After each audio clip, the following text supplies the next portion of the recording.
Hello everyone, Sachi, how you guys doing? So yeah, that last chapter, holy shit, especially that final panel, it kind of left me with this sense of dread. Like, we're seeing the scope of the task ahead of Luffy and the Straw Hats. And obviously, it's meant to look unsurmountable. It only took a chapter for Oda to remind us, we're reading One Piece. I'd say unsurprisingly, but Oda has managed to surprise us more often than not.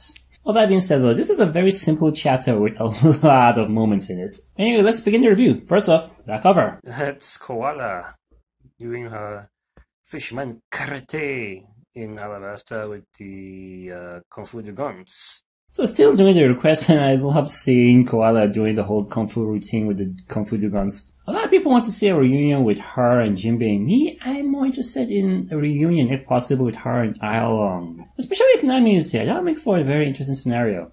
On to the chapter. One Piece, chapter 922. Beast Pirates Governor General Kaido. So we are still at that shocking appearance, still in shock and awe. Well, most of the Straw Hats are. Law has probably already experienced it, and the samurai already know what Kaido really looks like. But yeah, everybody is shocked and in awe. Shocking appearance indeed. Kaido's a dragon. Momonosuke is so shocked in the last chapter he actually transformed into his little dragon form, which was a surprise to Okiku and Shinobu. Luffy, he's just worried about Okobori Town. He did kinda make a promise to them. Yeah, he's going to do something. But why is he here all of a sudden? Law hypothesized probably because of all the stuff they did. And yeah, I kind of like the interaction here, especially because Kinemon told them one thing, and they just went straight and not listened to him. Well, then again, it's Luffy. They should have known better. We do have a few panels of recap, just going through everything that involves Kaido, the smile, the flamingo, and just bringing it back to why he'd really want Luffy on Law's head. But we all know where Luffy is going, and Law has elected to stop him alone. Law is going to go. Okay, so he's just going to go back Luffy up. For good reason, because only 3 of them have been exposed so far. Luffy, Law, and Zoro. Zoro is God knows where. So if Luffy and Law go to handle it, the rest of the Straw Hats and the Alliance can stay hidden and go continue with the mission. That's the plan. We know how plans go in One Piece. The scene changes to Bakura Town where everyone obviously is panicking because, yeah, Kaido is here, and I just love the scale of him. He is huge. And look at Holden all worried, thinking Kaido is here for him.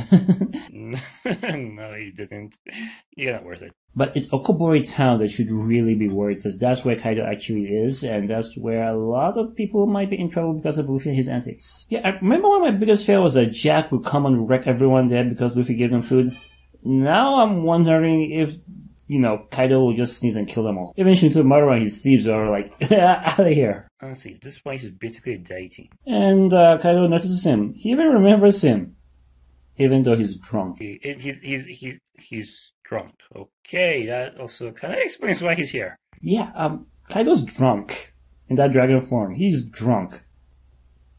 Like I said, Oda. So yeah, he didn't come here because he heard rumors about Luffy and Law being there. He was just drunk and there's a bit of a rampage. This seems to be a thing with him. So let's face it, drunk Kaido in dragon form is a riot. Still though, he is in the dragon form under the influence. That cannot be safe for everyone. In a way, I'm kind of putting this on the same scale as Big Mom and her hunger pangs. There will be a lot of casualties. But he's just so fun and likable in this form. I mean, the conversation he was having with Shintomaru, like, oh, come on, join me. It's funny.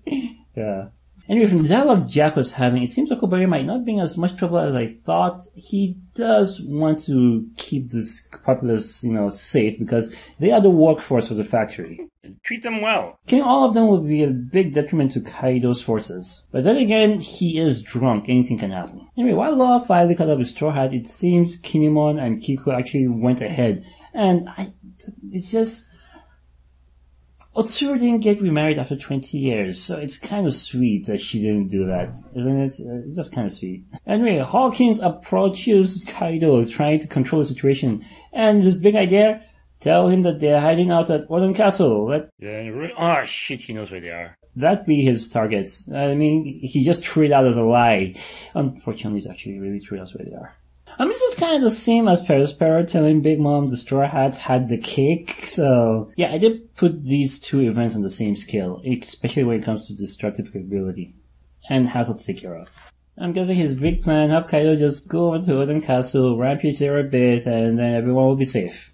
But like I said, the Straw Hats and the Alliance are really there. They need to leg it. Yeah, he's coming this way, so you guys are here, go. But it seems they wouldn't have time to, because he did not go to the ruins. He actually just shot it with a heat breath. Oh shit, heat breath. And this is probably how he burned the castle down the first time. Yeah, dragons breathe fire. We forget that sometimes. And from the looks of things, completely obliterated the ruins. Oh, the Straw Hat's dead! Now, we know they're fine, but the question is, how are they fine? King 1 has already left the scene, so I doubt he'd be able to use his fire cutter technique to at least disperse the flames. Anyway, we haven't seen anything of Shinobu. For all we know, she could do something. Or maybe Okiku. She might have some sword techniques we're not aware of. I mean, all the times Luffy has been saying she's super strong, I wouldn't be surprised. But yeah, the Straw Hats and the Alliance that were there have seemingly been wiped out. And even Maru was pissed about that. Yeah, he's totally Oshiro Doji. Hawkins definitely wasn't pleased. He didn't think it'd be that easy for him, but then again, Kaido. Ugh. The plan to take down Kaido was supposed to take 2 weeks. I didn't think it even last 2 days now that Kaido showed up. It didn't even go through the whole day. Luffy just went ahead and hit him. Gomu. Oh, yeah, we kind of saw this coming. With a huge elephant gun. This is the first hit against Kaido. Nice one, Luffy.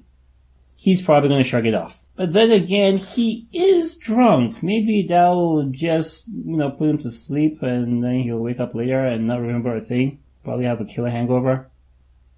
Nah, he's a warlord. They don't have hangovers. But that would be a best case scenario. Absolute worst case, Luffy gets obliterated and put in the same cell as Kid. Probably is what's going to happen, right?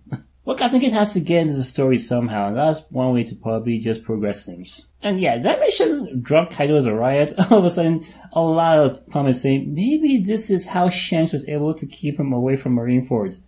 Just, give him a drink. I can see that. No, honestly, I don't see how else that could happen without him at least getting a scratch. He went to Marineford completely unscathed. Really. So with all these events, what's next for Luffy? Are the Straw Hats okay? Where the hell is Zoro? So many questions, we won't find out. Maybe next week? No, I doubt it. Like I said, short, simple chapter with a lot of moments. It was a great read. Looking forward to the next one. So yeah, that was my review. What did you guys think about this chapter? Please, let me know in the comments. If you like my videos, give me a thumbs up and subscribe to the channel for more stuff. Yeah, it occurred to me that Scratchman Apple hasn't come into this yet. I mean, we know he's there. Wonder how he's going to fall into this. We'll see. Anyway, thanks for joining me. Bye. I gotta get too drunk to dream, cause dreaming only makes me blue. I gotta get too drunk to dream, because I only dream of you. I gotta get too pissed to miss you, or I'll never get to sleep. I gotta drink, why not to find for you, and God knows that ain't cheap.